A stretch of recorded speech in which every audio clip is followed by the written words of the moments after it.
नमस्कार दोस्तों, स्वागत है आपका संस्कार क्लासेस चिड़ावा में।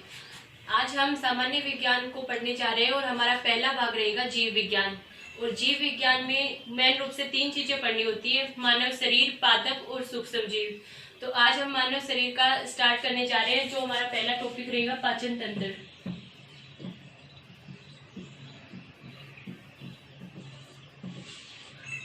पाचन होता क्या है? भोजन के जो बड़े बड़े अणु शरीर के अंदर जाते हैं, उनको छोटे छोटे अणुओं में विभाजित करना पाचन कहलाता है। और ये क्रिया विभिन्न एंजाइम और ग्रंथियों के द्वारा होती है। और जहां ये क्रिया होती है उसे हम कहते हैं आहार नाल, यानी कि पाचन की क्रिया आहार नाल में संपन्न होती है। आहार नाल के भी कई भाग हैं, जैसे कि मुख गुहा, ग्रसनी, ग्रसिका, आमाशय, छोटी आंत, बड़ी आंत, गुदा। यानी कि मुख गुहा से लेकर, जैसे कि ये मुख है, तो मुख गुहा से लेकर ये ग्रसनी,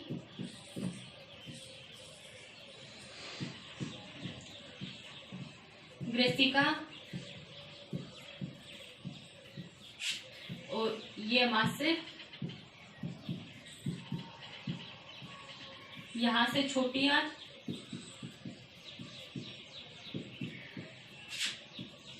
ये बड़ी आंत, और बड़ी आंत से भोजन होता हुआ गुदा से बाहर आ जाता है। यानी कि ये जो पूरे पार्ट है, आहार नाल की पार्ट है, ये पूरी जो होती है ये आहार नाल कहलाती है। तो भोजन को मुख के द्वारा, मुख गुहा के द्वारा ग्रहण करते हैं। मुख गुहा के अंदर जाने पर ये भोजन मुख गुहा से ग्रसनी में आता है, ग्रसनी से ग्रसिका में आएगा, ग्रसिका से ये भोजन आमाशय में आएगा, आमाशय से छोटी आंत में आएगा, छोटी आंत से बड़ी आंत में, और बड़ी आंत से होता हुआ गुदा से बाहर निकल जाएगा। अब मुख गुहा में पाचन की क्रिया होगी, क्योंकि मुख गुहा में जो होता है वो लार ग्रंथियां पाई जाती हैं। और लार ग्रंथियों में जो एंजाइम पाए जाते हैं उनके द्वारा भोजन का पाचन होगा। उसके बाद भोजन जाएगा ग्रसनी में, ग्रसनी से ग्रसिका में। ग्रसनी और ग्रसिका में कोई एंजाइम नहीं होता, तो यहाँ पर कोई पाचन भी नहीं होता। ग्रसिका इस भोजन को धकेलेगी आमाशय में। आमाशय में होती हैं जठर ग्रंथियां, जो जठर रस का स्राव करती हैं। यहाँ पर भोजन का पाचन होगा। उसके बाद भोजन आगे जाएगा छोटी आंत में। छोटी आंत में कौन सी ग्रंथियां होती हैं? ब्रूनर ग्रंथियां।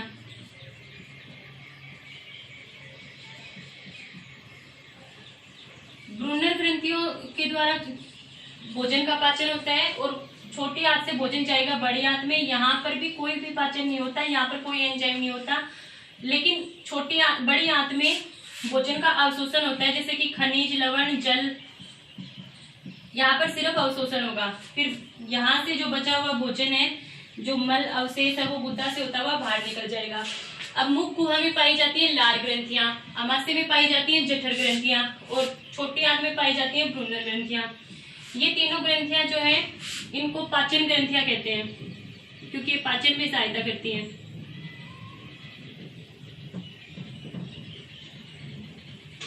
अब आहार नाल का हमने परिचय पढ़ लिया है।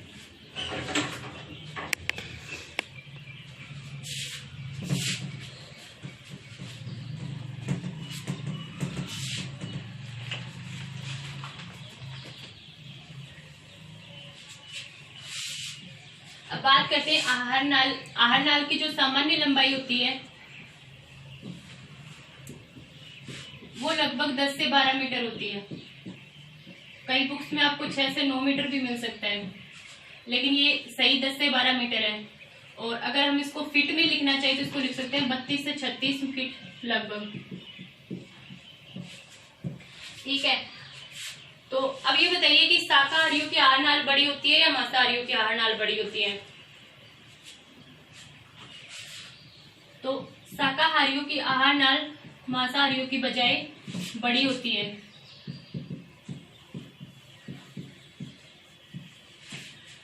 क्यों होती है?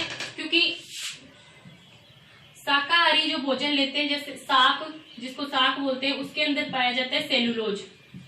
अधिक मात्रा में सेलुलोज की अधिक मात्रा में सेलुलोज होता है और मांस में होता है अधिक मात्रा में प्रोटीन।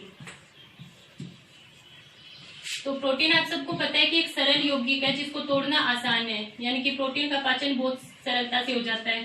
सेलुलोज एक जटिल प्रकार का यौगिक है।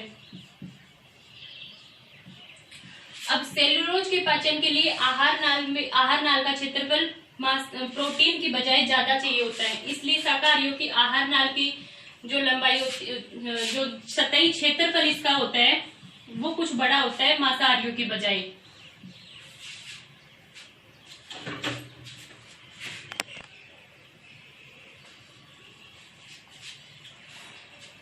अब आहार नाल की संरचना हमने देखी थी, तो उसमें हमने इसके पार्ट देखे थे। जैसे पहला पार्ट था मुख गुहा, दूसरा था ग्रसनी, तीसरा था ग्रसिका, चौथा था मास्य,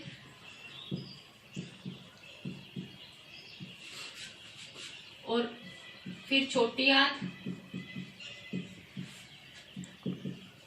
उसके बाद बड़ी आंत। ठीक है, तो बड़ी आंत के बाद एक भाग और अपेंडिक्स भी आता है, जिसका आज के दिन वर्तमान में मनुष्य के शरीर में कोई काम नहीं है, ये एक अवशेषीय अंग बन के रह गया है। तो अब हम ये सब पार्ट पढ़ेंगे। तो हमारा पहला पार्ट रहेगा मुख गुहा।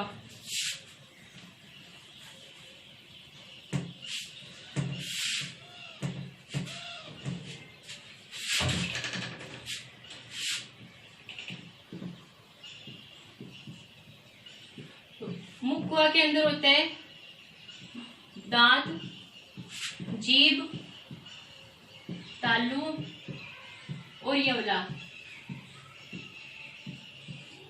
अब तालू क्या होता है? तालू हमारे मुंह के अंदर जो ऊपरी और सतही क्षेत्रफल जो होता है, छेदी क्षेत्रफल जो होता है, उसे तालू कहते हैं। तो इसके बारे में तो ज्यादा बताने की जरूरत नहीं, यहाँ से कोई ज्यादा क्वेश्चन भी नहीं आते। अब हम पढ़ेंगे दांत, जीभ और यवला। तो हमारा पहला पार्ट रहेगा दांत।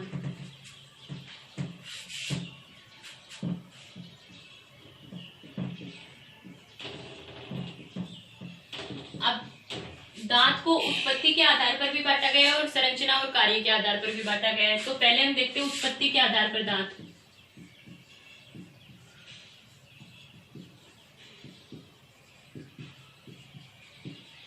ये होते हैं दो प्रकार के।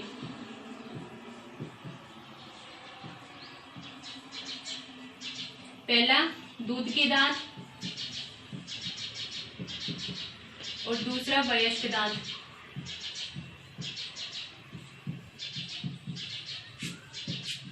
दूध के दांत बच्चों में आते हैं और दूध के दांत की संख्या होती है 20। ठीक है, और वयस्क दांत की संख्या होती है ये 20 + 12 = 32। अब 32 दांत सभी में नहीं होते, इसलिए 4 दांतों को मनुष्य का अवशेषीय अंग माना जाने लगा है। 28 दांत नॉर्मली माने जाते हैं, लेकिन क्वेश्चन आएगा तो 32 ही करने हैं आपको, क्योंकि अभी तक बुक्स में कोई चेंजमेंट नहीं हुआ है। अब ये 20 दांत यहाँ पे बच्चों में भी आते हैं, उसके बाद टूटते हैं, फिर से वापस आते हैं। तो ये जो 20 दांत हैं ये अस्थायी दांत कहलाते हैं, क्योंकि ये 2 बार आते हैं। और ये 12 जो दांत हैं ये स्थायी दांत हैं। मनुष्य में दांत 2 बार आते हैं, इसलिए मनुष्य को द्विदंती भी कहा जाता है।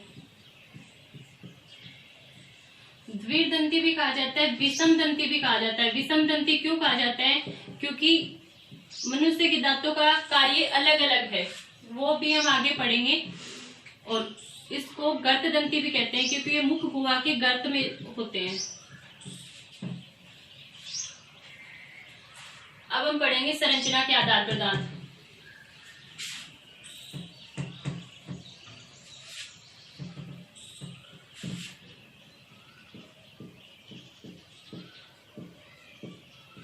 संरचना या कार्य के आधार पर ये होते हैं 4 प्रकार के। पहला है इंसाइजर,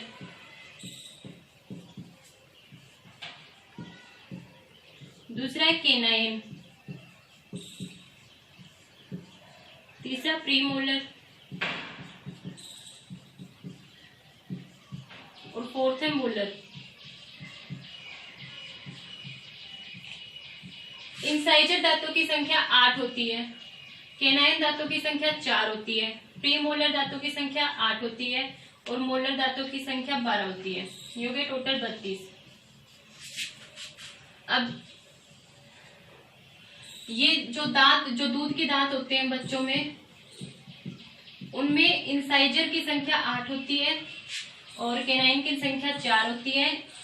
बच्चों में प्री मोलर दांत नहीं पाए जाते, तो यहाँ पे इंपॉर्टेंट क्वेश्चन बनता है कि बच्चों में कौन से दांत नहीं पाए जाते। आपको 4 ऑप्शन मिलेंगे, तो उसमें प्री मोलर जो दांत है वो बच्चों में नहीं पाए जाते, इनकी संख्या 0 होती है। मोलर दांतों की संख्या होती है 8। अब इनका काम क्या है, पहले तो ये देखो कि इंसाइजर दांत होते कौन से हैं और ये मतलब ये सभी दांत कौन से होते हैं।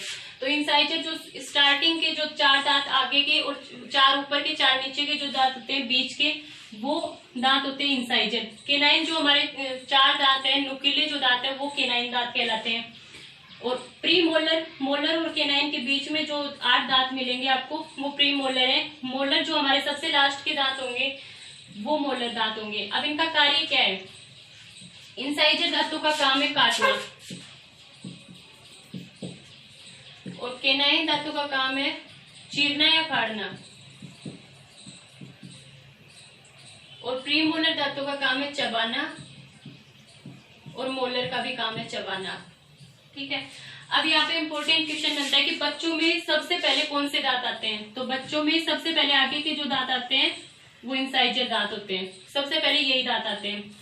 अब एक क्वेश्चन बनता है कि हाथी में जो 2 दांत बाहर निकले हुए होते हैं वो कौन से होते हैं। तो वो केनाइन होते हैं। ये हाथी के बाहर के दांत और इंसाइजर दांत बच्चों में जो सबसे पहले आते हैं।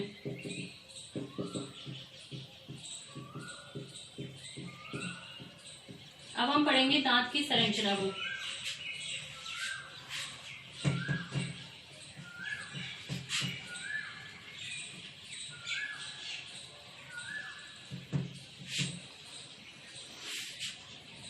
अब संरचना किस प्रकार की होती है, जैसे कि ये दांत है, तो दांत के ऊपर जो सबसे ऊपरी परत होती है सफेद परत जो होती है वो होती है इनेमल। अब इनेमल के नीचे की जो परत होती है उसे कहते हैं डेंटिन। डेंटिन जो है वो तंत्रिकाओं से जुड़ा रहता है और ये तंत्रिकाएं मस्तिष्क तक संवेदना को पहुंचाती हैं।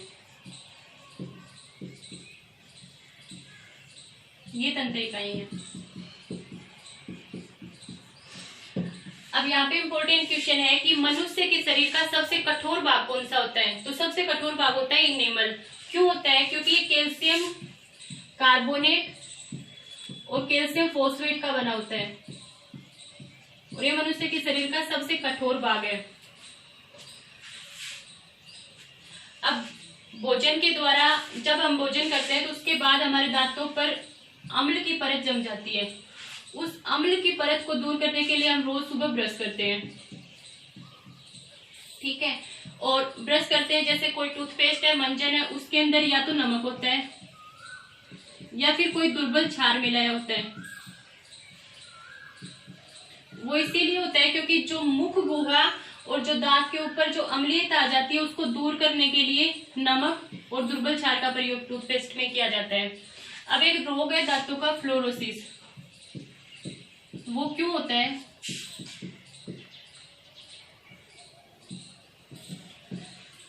फ्लोराइड युक्त जल पीने से यहाँ पर फ्लोराइड की परत जम जाती है।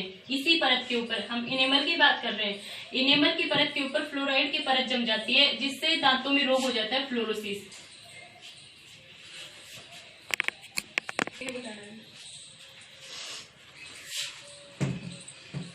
अब दांत के बाद हम पढ़ेंगे जीभ को।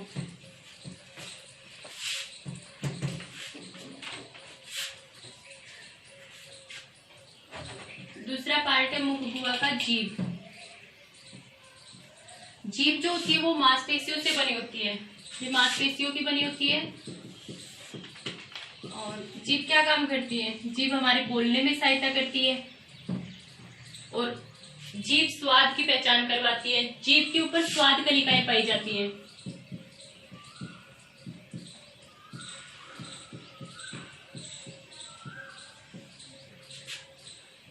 अब जीभ की संरचना को अगर हम देखें, जैसे कि ये जीभ है, तो इसका सबसे आगे का जो भाग होगा वहां पर मीठा स्वाद की स्वाद कलिकाएं होंगी, और सबसे पीछे का जो भाग होगा वो कड़वा होगा।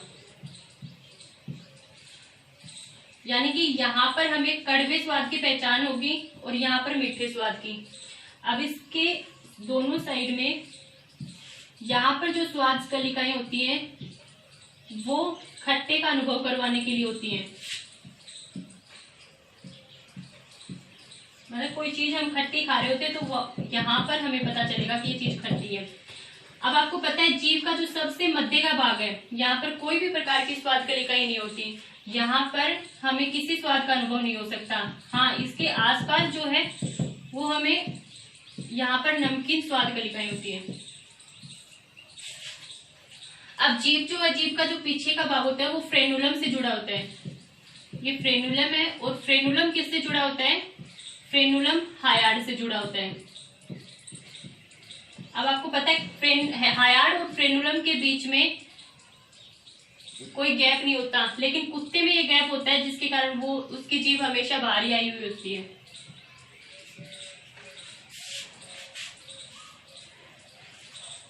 अब जीभ के बाद हम पढ़ेंगे यवला को।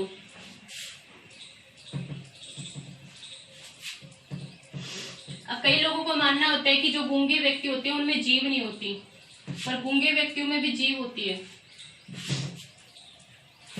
अब तीसरा पार्ट है यवला। ये भी मांसपेशियों से बना है।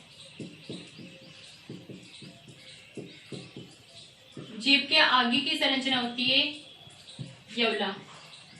अब इसका काम क्या है? यवला का काम है कि भोजन को मुख गुहा से ग्रसनी तक धकेलना।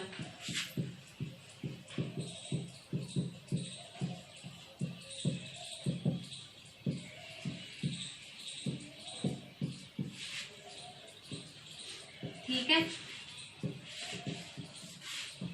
यवला का काम है भोजन को मुख गुहा से ग्रसनी तक धकेलना। और कई लोगों को खर्राटे आते हैं, वो किस कारण से आते हैं? यवला के कारण से। जब यवला का आकार बढ़ जाता है ना, तो सोते समय जब सांस लेते हैं तो यवला जो है आकार बढ़ने के कारण तालू से टकराएगी, और तालू से टकराने के कारण एक विशेष प्रकार की ध्वनि उत्पन्न होगी, जिसे हम खर्राटे कहते हैं।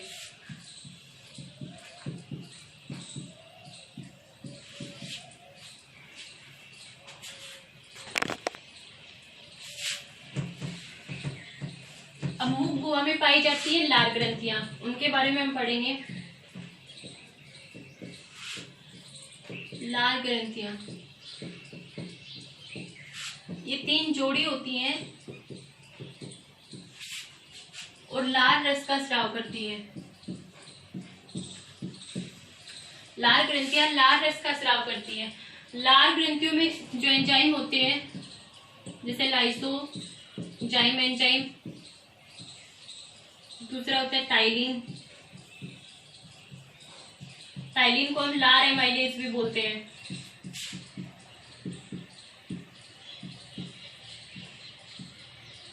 अब इनका काम क्या होता है? लाइसोजाइम एंजाइम जो है वो भोजन के द्वारा जो सूक्ष्म जीव हमारे मुख गुहा में आ जाते हैं उनको मुख गुहा में ही नष्ट कर देता है। नष्ट कैसे करता है? कि जो भी सूक्ष्म जीव आए हैं उनकी कोशिका भित्ति को नष्ट कर देता है।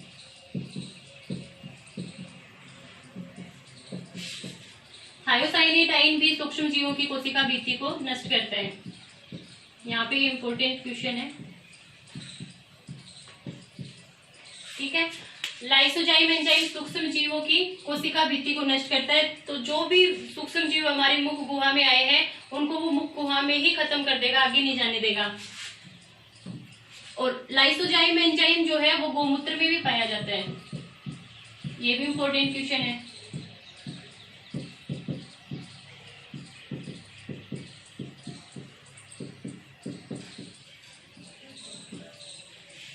तभी देखा होगा आपने, घरों में लोग गोमूत्र का छिड़काव करते हैं, वो इसीलिए करते हैं क्योंकि लाइसोजाइम एंजाइम गोमूत्र में पाया जाता है, जिससे जो भी आसपास सूक्ष्म जीव है वो नष्ट हो जाएंगे। अब बात करते हैं टाइलिन एंजाइम की। ये क्या करता है, ये स्टार्च का पाचन करता है। स्टार्च को माल्टोज में बदल देता है।